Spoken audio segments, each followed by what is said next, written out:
This video today is brought to you in part by no one. Obviously, it's just me. Why would anyone be sponsoring me right now? Obviously, anyone brave enough or kind enough to sponsor an idiot from England would be greatly appreciated. So, anyway, let's get on with the show.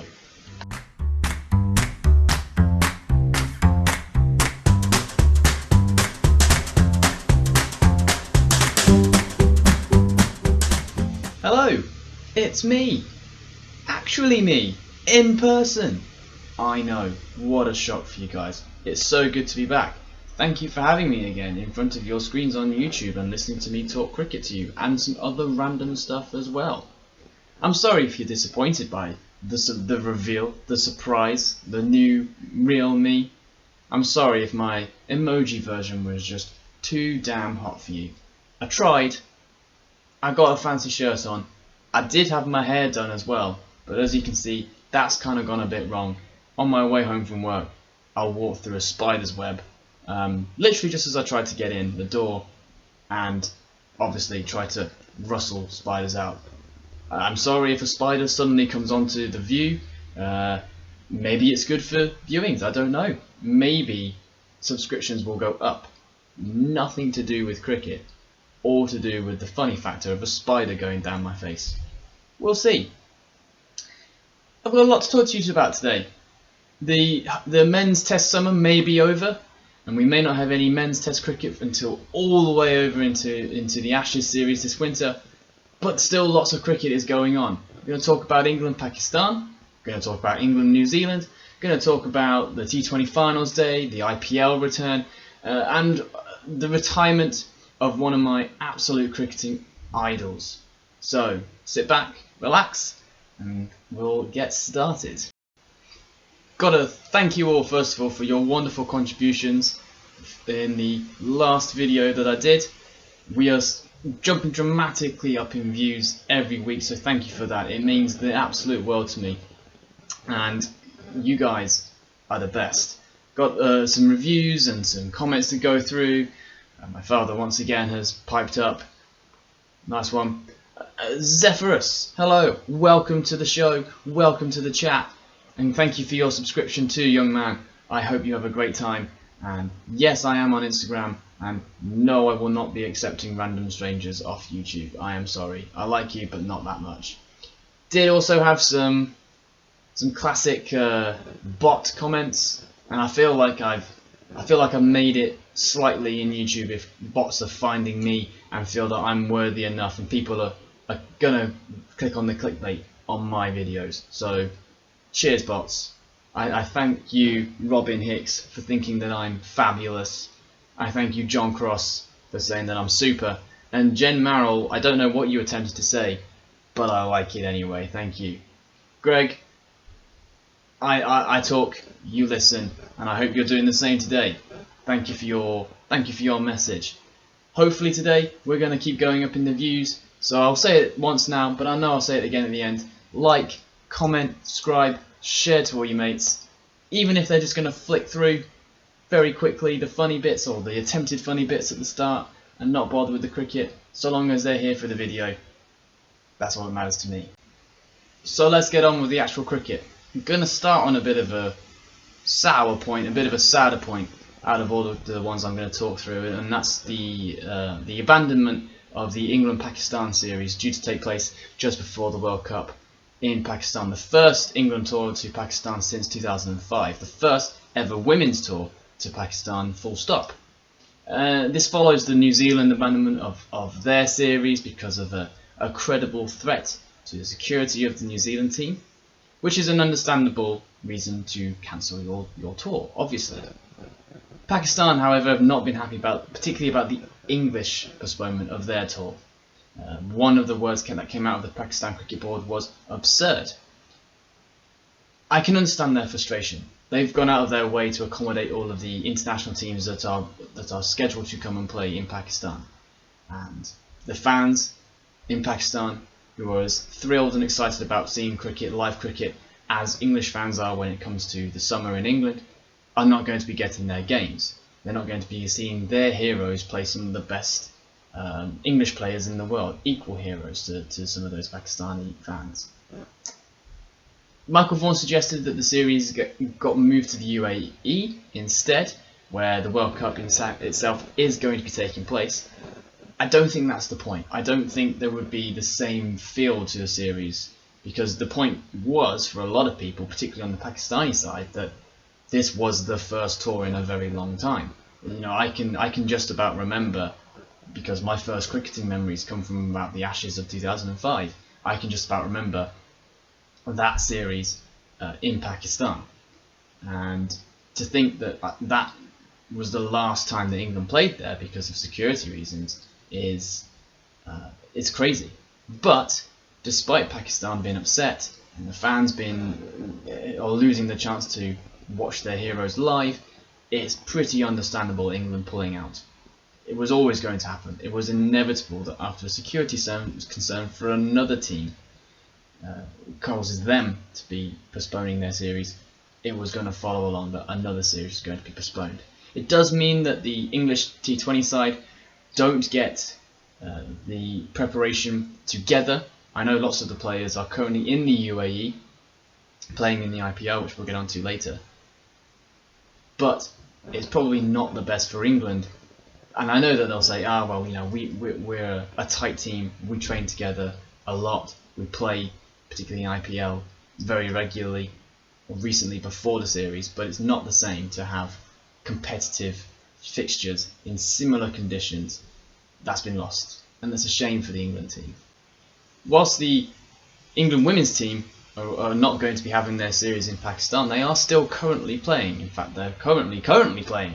I have no idea what the score is. I'm not going to check it for you. I don't want to be constantly looking at my phone and not talking to you about wonderful cricket, because it has been wonderful cricket. It's been tight cricket. England have won the 2 opening fixtures so far, and are currently obviously 2-0 up. And New Zealand will be batting at this present moment. Again, I don't know what the score is at 6:25 on the 21st of September. I don't know what the score is. I'm not going to look it up. But New Zealand are currently batting to keep themselves in the series. If they lose, it's England's series. And the last game just gone was a particularly tight game where Danny Wyatt had to hit her highest score ever in the one-day circuit. I think she averaged around 20 before this match, and has been in and out of the ODI series, which shows her level of consistency. But it was her knock, the highest score of her career so far for England, that meant that England had something to hold on to defend when they came to bowl. And they can thank Charlie Dean for an exceptional 4 for 36 that allowed New Zealand to be tumbled over and for England to take that 2-0 advantage. I believe in the first one day of the series as well that Catherine Bunt bowled 4 straight maidens. That's pretty good if you ask me. We also had the T20 Finals day, the crown jewel of the English county season. Congratulations to Kent Spitfires. That's surprisingly hard to say, isn't it? Shall I try that again? Congratulations to Kent Spitfires, who beat Somerset. I can't remember what Somerset's name is, but they beat Somerset in the final to take the prize after the 2 semi-finals and of course the final of the day at Edgbaston. There are some really good highlights to go out and check if you haven't seen them already.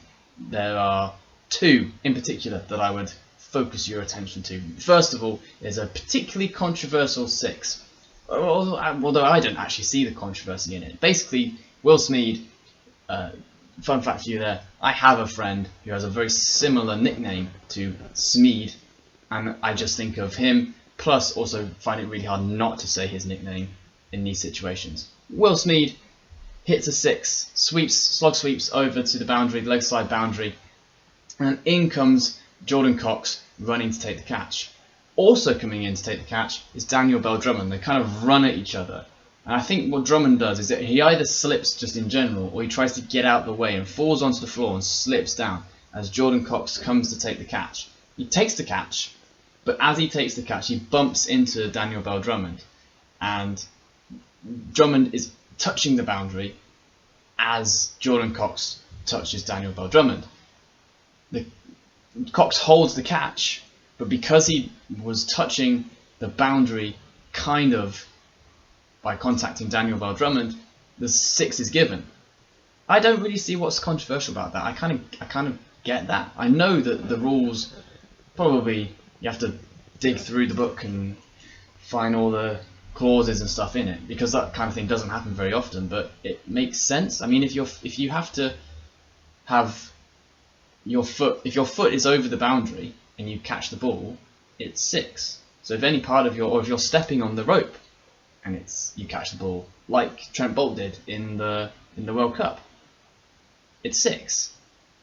So surely it means that if you happen to be holding hands with someone who was touching the boundary and you caught the ball with your other hand, by default on the rope. I don't see the controversy in it. Anyway, the second one of the highlights that I would recommend that you watch, and this is probably the one that you may well have seen already. It's the catch that Matt Milnes took, but all the work was done once again by Jordan Cox, who by the way hit a 50 as well when he was batting, so had a pretty good finals day if you ask me. He's running along the same boundary. I think Lewis Gregory hits a shot into that side, the same area again, and the ball is heading over the boundary for 6. He jumps, he doesn't catch the ball, but he literally parries it one-handed back over the rope to Matt Milnes, who collects it, and it's one of the best relay catches I may have ever seen.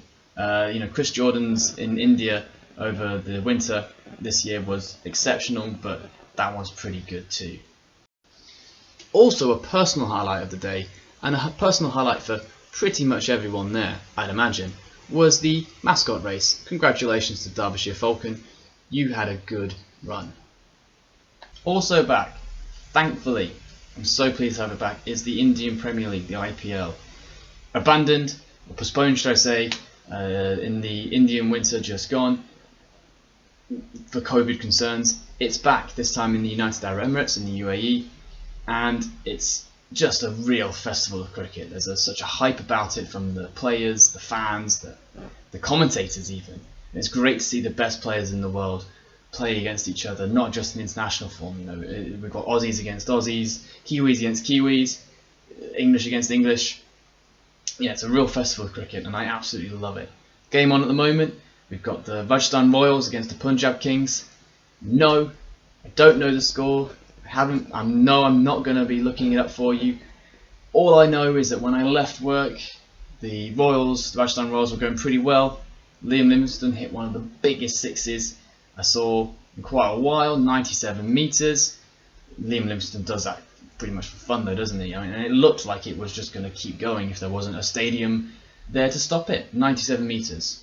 But no, I don't know the score at the moment. What I do know though is last night that the KKR beat Royal Challengers. Not just beat them, they hammered them as well. And just to get them out for less than 100 is staggering, considering the fine quality that they have at the top of that order in the RCB. But Kolkata needed that result. They had a really slow start before the postponement.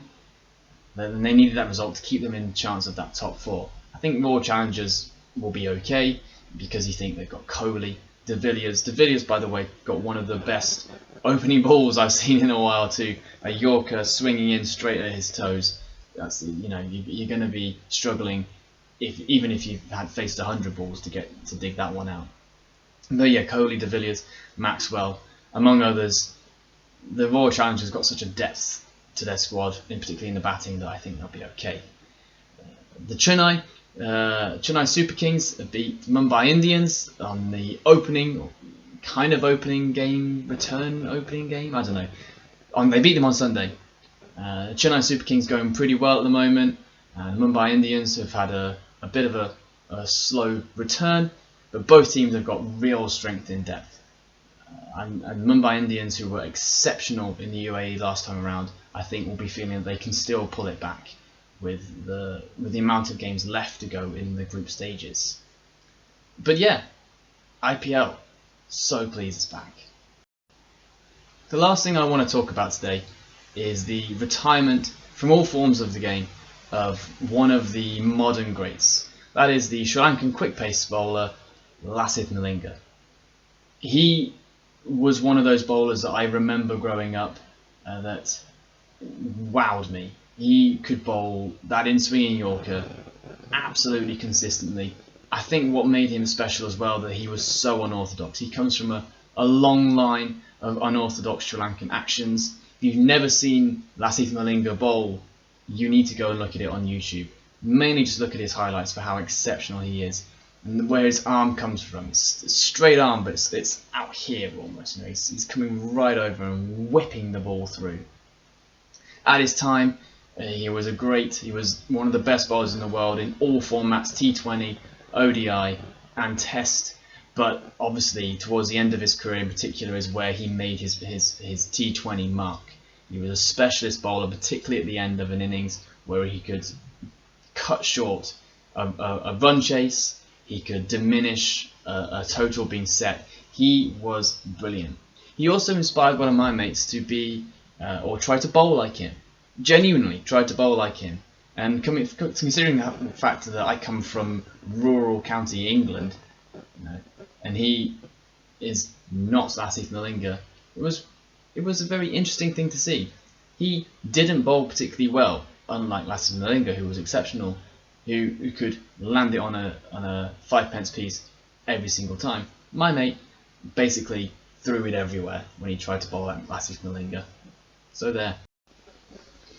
Interestingly enough though, whilst a lot of my friends tried to copy Lasith Malinga, I tried to copy Liam Plunkett. I don't know what that says of me, to be honest. I really don't. Anyway, that's me all done for this week. A lot quicker than the half an hour that I was around for last time. And thank you nonetheless for sticking around and being a part of this. I really appreciate it. Please like this video. And go back and like all my other videos as well whilst you're at it. Drop comments. Do you think I'm right about what I've said? Do you think I've missed anything? Do you think I'm wrong about anything I've ever said? I'd love to hear your thoughts on what I've said today. Subscribe. We're just jumping up subscribers every time. It'd be great to continue on that front. And of course, once you've watched it, share it with a mate and tell them how stupid and ridiculous I am. But until next time, fans, it's been great. Take care. Bye.